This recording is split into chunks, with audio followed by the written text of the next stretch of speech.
Nahmaduhu wa nusalli ala rasulihil kareem. Amma ba'd. Dear viewers, assalamu alaikum wa rahmatullahi wa barakatuhu. Welcome our weekly program Anwaar-ul-ilm. As you know that we was discussing the signs of last hour, and we just completed when Imam Mahdi will appear and Imam Mahdi will lead all Muslims to Syria, and what would happen after that.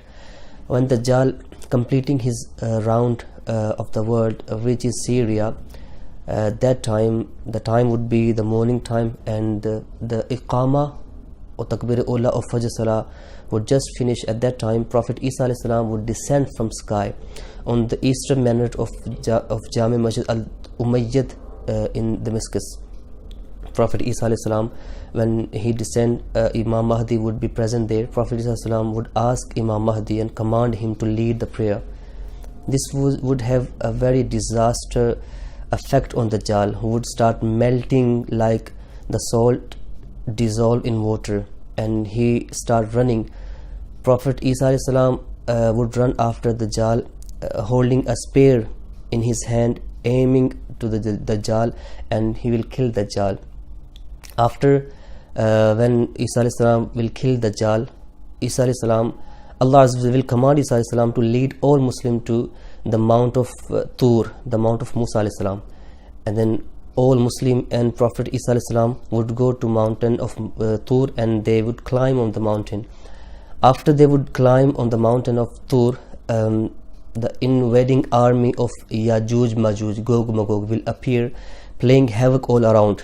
They will kill everyone, and when they will pass by the river Bahra Tabriya, they will drink all over its water, and then they will start a reign of terror on the earth. They will kill everyone, and after they will kill people, they will look up to the sky and they will shoot their arrows to the sky, and by the command of Allah as well, these arrows would fall down with something drowsed like blood, and they will feel joy. On the mount of Tur, Prophet Isa alayhi salam and all Muslims, they will make a dua. They will supplicate in the court of Allah Azza wa Jal for mercy and compassion. Allah Azza wa Jal will accept their dua, and Yajuj Majuj, they will develop a festering ants in their neck, ultimately resulting in their death, and they will die. And Prophet Isa alayhi salam and all Muslims, they will come down from the mount of Tur, and Prophet Isa alayhi salam would rule for 40 years. There will be only one supreme religion, Islam. Prophet Isa alayhi salam would marry, and he will have children, and after the demise of Prophet Isa alayhi salam, he would be buried next to the Prophet sallallahu ta'ala sallam in Medina. After that, Dabbatul Earth will appear. It's a creature, earthly creature, a very big and gigantic creature.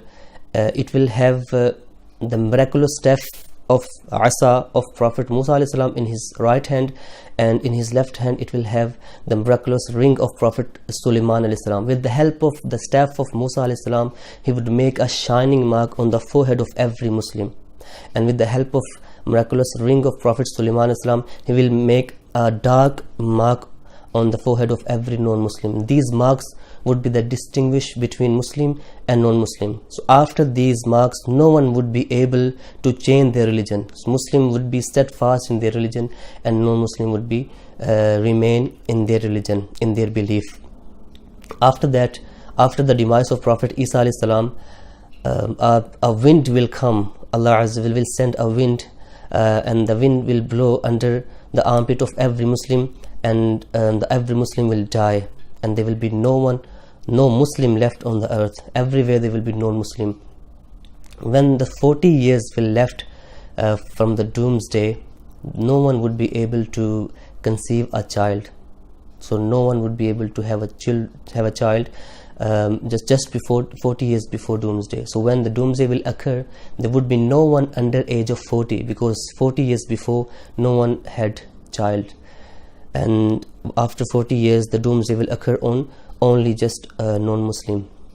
Allah Azza wa Jal will, on the doomsday, Allah Azza wa Jal will order Hazrat Israfil alayhi salam, he's an angel, Hazrat Israfil alayhi salam, to blow the trumpet. Hazrat Israfil Islam will blow the trumpet, and that would be the beginning of the doomsday. After that, everyone would die, and even earth, sky, everything will finish, and even to the extent that the Israfil alayhi salam and the trumpet sur would be non-existence, would be finished. And then Allah Azza wa Jalla will announce, Limanil mulkul yawm, who rules supreme today, who is king today? And there would be no one to answer. So Allah Azza wa Jalla himself will declare, Lillahi al-wahid al-kahar, today only Allah, the most dominant and most powerful, rules supreme today. Whenever Allah Azza wa Jalla will wish, He will make the trumpet blower Hazrat Israfil alayhi salam alive again, and He would ask him and command him to blow the trumpet again. When Hazrat Israfil alayhi salam will blow the trumpet, everything would be resurrected by Allah Azza wa Jalla. Skies and earth and everything, the people in graves, everything would be resurrected. And first person who would be resurrected from his blessed grave would be Prophet sallallahu ta'ala alaihi wa alihi wasallam, holding in his right hand one hand of Hazrat Sayyidina Siddiq Akbar radiallahu ta'ala, the first caliph of Islam, and his left hand he will have the hand of Hazrat Umar Farooq radiallahu ta'ala, the second caliph of Islam. And Prophet and after that, all people who are buried in Makkah and Medina, they will be resurrected, and all people from the world would be resurrected, and Prophet sallallahu ta'ala wasallam would lead them all to the place of the assembly where the final judgment will be take place. So inshallah Azza wa Jal, in our next episode we will explain that what would happen on the day of judgment, Mizan, Pul Sirat and everything. Inshallah we'll try to cover in our next program. Wa ma alayna illa al balagul mubin.